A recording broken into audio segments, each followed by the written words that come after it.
कल हम सबने जाना था विश्व जनसंख्या वितरण के बारे में, जिसमें धरातल पर जनसंख्या किस तरह बिखरी है और उनके क्या परिणाम सामने आ रहे हैं, ये जाना था।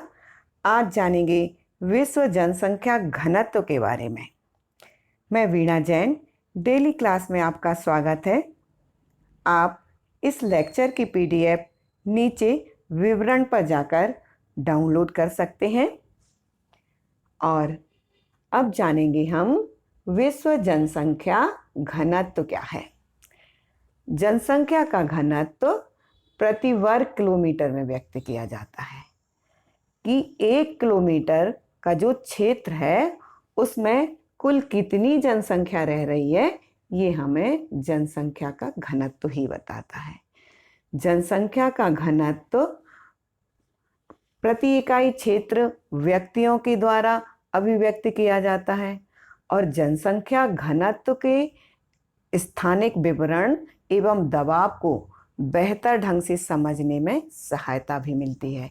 मतलब जो जनसंख्या का घनत्व है उससे धरातल पर किस प्रकार वितरण है और कितना दबाव पड़ रहा है, इस बात को समझने के लिए हमें जनसंख्या घनत्व को जानना बहुत ज़्यादा ज़रूरी है। और देश की जितनी भी योजनाएं बनती हैं वो जनसंख्या घनत्व से ही बनती हैं। और जनसंख्या घनत्व का जो सूत्र है वह है जनसंख्या बटे क्षेत्रफल। क्षेत्रफल यानी धरातल होता है और 1 किलोमीटर धरातल पर कुल कितनी जनसंख्या रह रही होती है उसे हम जनसंख्या का घनत्व कहते हैं।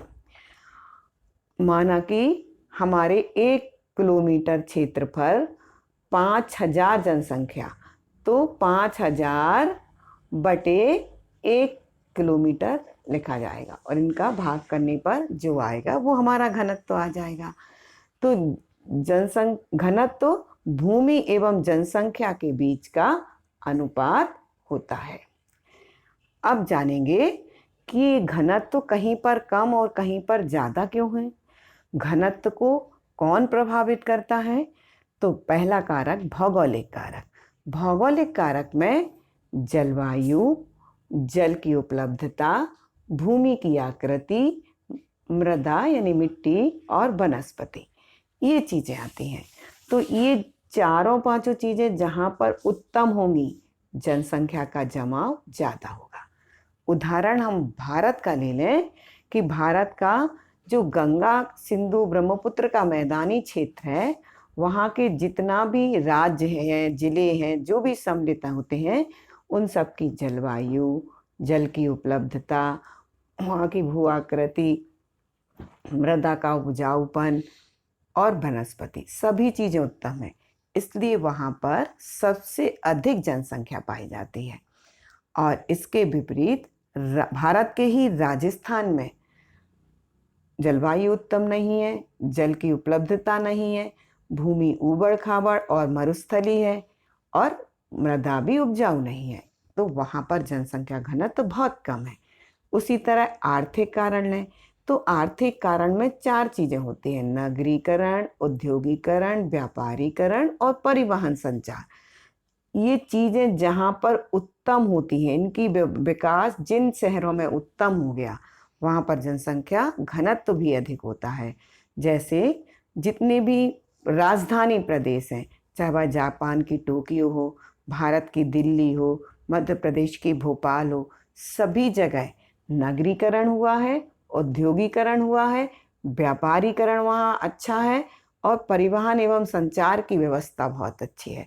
इसलिए यहाँ पर जनसंख्या का घनत्व अधिक है। बाकी पहाड़ी क्षेत्रों में जहाँ पर जनसंख्या का घनत्व आर्थिक कारक के कारण बहुत कम है, क्योंकि वहाँ नगरीकरण और औद्योगिकरण संभव नहीं है। अगला है सामाजिक एवं सांस्कृतिक कारक।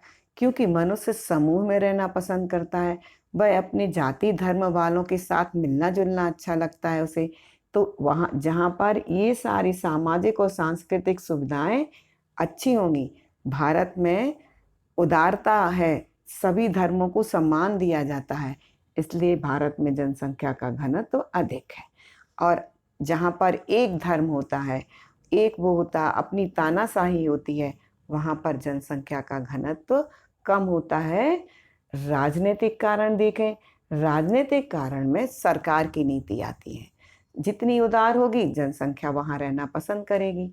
अगर अब सरकार तानाशाही है तो जनसंख्या कम रहेगी। उत्तर कोरिया की सरकार, वहाँ पर एक उनका तानाशाही सरकार का अपना जीवन है, इसलिए वहाँ जनसंख्या कम है। और भारत की उदारवादी नीति के कारण जनसंख्या अधिक मात्रा में पाई जाती है और घनत्व अधिक है। अब जानेंगे विश्व के जनसंख्या घनत्व को कि कहाँ उच्च है और कहाँ निम्न है। तो सबसे ज़्यादा उच्चतम जो महाद्वीप के देश हैं वह है एशिया महाद्वीप में। एशिया महाद्वीप कहाँ है? ये एशिया महाद्वीप है। इस एशिया महाद्वीप में चीन, Japan, Bharat, Philippines, Taiwan, Sri Lanka, Pakistan, Bangladesh. कहाँ? चीन, जापान, भारत, है ना, और श्रीलंका और ताइवान, यहाँ पर जनसंख्या सर्वाधिक पाई जाती है।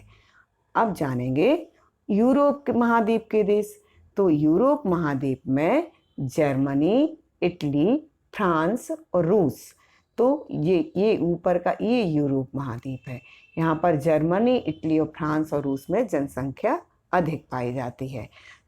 आगे उत्तरी अमेरिका के देशों को देखें तो उत्तर अमेरिका के जो महाद्वीप है उसके जो देश हैं संयुक्त राज्य अमेरिका, महान झीलों वाला क्षेत्र और मैक्सिको।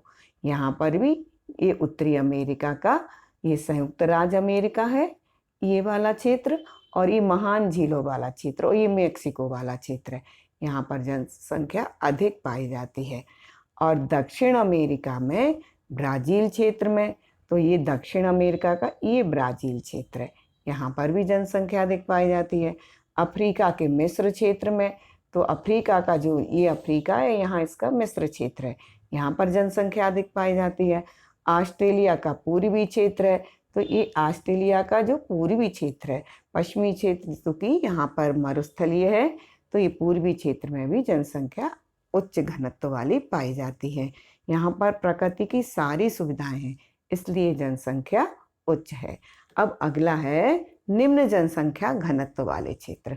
निम्न जनसंख्या घनत्व वाले क्षेत्र में एशिया का हिमालय पर्वत क्षेत्र, थार का मरुस्थलीय क्षेत्र, उत्तरी अमेरिका का रॉकी पर्वत क्षेत्र, दक्षिण अमेरिका का एंडीज आटाकामा मरुस्थलीय क्षेत्र, अफ्रीका का सहारा और कालाहारी मरुस्थलीय क्षेत्र, यूरोप का आल्प्स पर्वतीय क्षेत्र और अन्य क्षेत्रों में अमेजन और कांगो बेसन, ये भूमध्य रेखीय प्रदेश हैं। यहाँ पर प्रकृति की बहुत सारी विषमताएं हैं, इसलिए जनसंख्या कम पाई जाती है और घनत्व कम है।